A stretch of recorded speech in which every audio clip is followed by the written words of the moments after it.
Bonjour Danielle Boucher. Bonjour. Vous êtes présidente de l'Association québécoise des personnels de direction des écoles. Et vous êtes venue aux Net Journées organisées par la société ITOP sur le plateau de Saclay. Pourquoi vous êtes venue ici? Vous êtes invité, certes, mais pourquoi faire? Dans un premier temps, la curiosité. Oui. La curiosité de connaître le système français, particulièrement lorsqu'on parle du numérique. Et un aspect de votre système qui parle d'environnement protégé, numérique protégé. Très bien. Alors, bon, vous vous êtes intéressé au système éducatif français, peut-être pour voir un petit peu les différences qu'il y a avec le système québécois.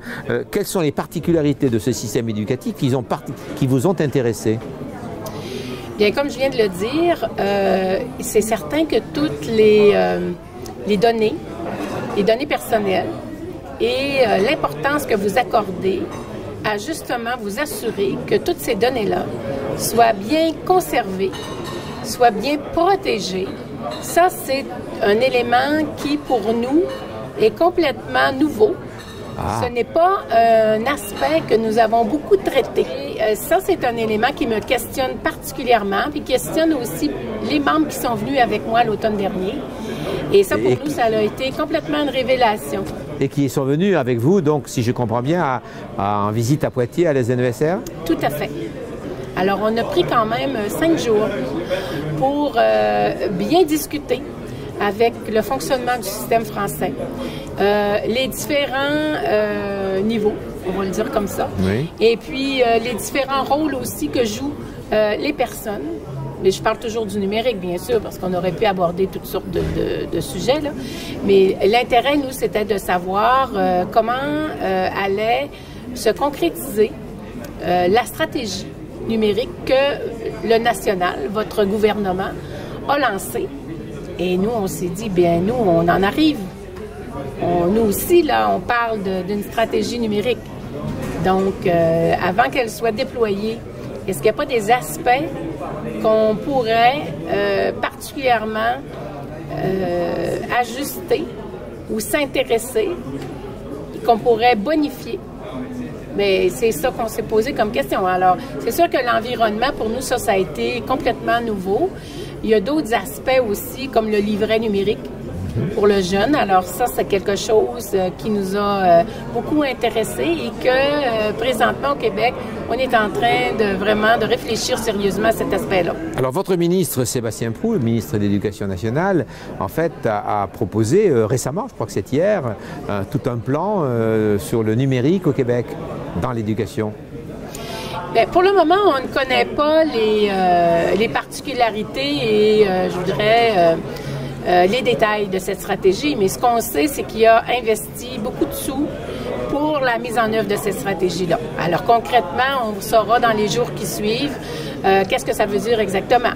Mais une chose est certaine, c'est qu'il est vraiment orienté vers l'école du 21e siècle. Donc, l'école du 21e siècle, c'est pas une école qui n'est pas tournée vers le numérique, au contraire. C'est une école qui est ouverte au numérique et il pousse dans ce sens-là. Puis nous, on est bien contents parce que même si on dit le numérique, c'est un outil, bien, c'est un outil qui est là pour rester, on le comprend. Et pour évoluer, donc, on doit obligatoirement, nous aussi, prendre le train.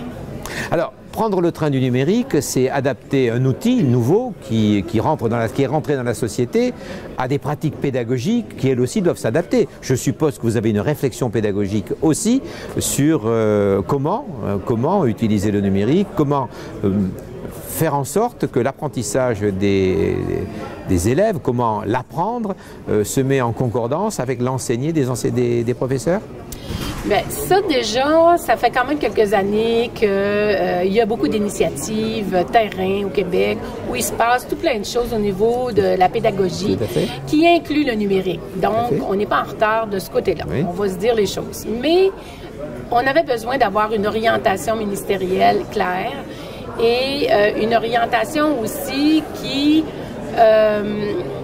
demande aux établissements de l'inclure dans le curriculum de l'élève. Tout à fait. Donc, la programmation maintenant sera au rendez-vous dès l'âge de 6 ans. Donc, c'est certain qu'il y a des initiatives déjà qui existent dans les écoles. Mais tout le monde devra maintenant mettre l'épaule à la roue et avoir un regard plus actif vers l'utilisation du numérique, mais l'utilisation du numérique en lien avec les pratiques pédagogiques, parce que je ne vais pas utiliser le numérique comme j'utiliserais un tableau vert, c'est pas ça l'idée. Mais c'est vraiment de l'utiliser pour que, dans le fond, l'élève, ça lui donne un outil supplémentaire pour l'amener vers la réussite, parce que l'idée, c'est que ça rejoigne les enfants du 21e siècle. Alors, les enfants du 21e siècle, leur réussite est aussi conditionnée à l'acquisition de compétences que l'OCDE a définies récemment, dont on parlait peut-être dans le passé, mais sur lesquelles on insiste aujourd'hui. Créativité. Tout à fait. Accès, capacité à produire, capacité à créer, donc créativité. Est-ce que le Québec est totalement dans cette dimension-là? Ah oui, tout à fait. Moi, je sens particulièrement avec la volonté ministérielle que nous avons, vraiment une volonté d'être chef de file dans les compétences du 21e siècle. C'est vraiment, on sent vraiment que ça bouillonne au Québec présentement.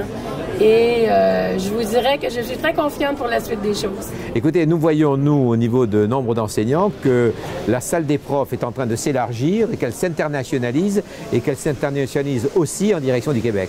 Ah, tout à fait. Et il le faut. Il le faut absolument. Merci beaucoup. Ça me fait plaisir.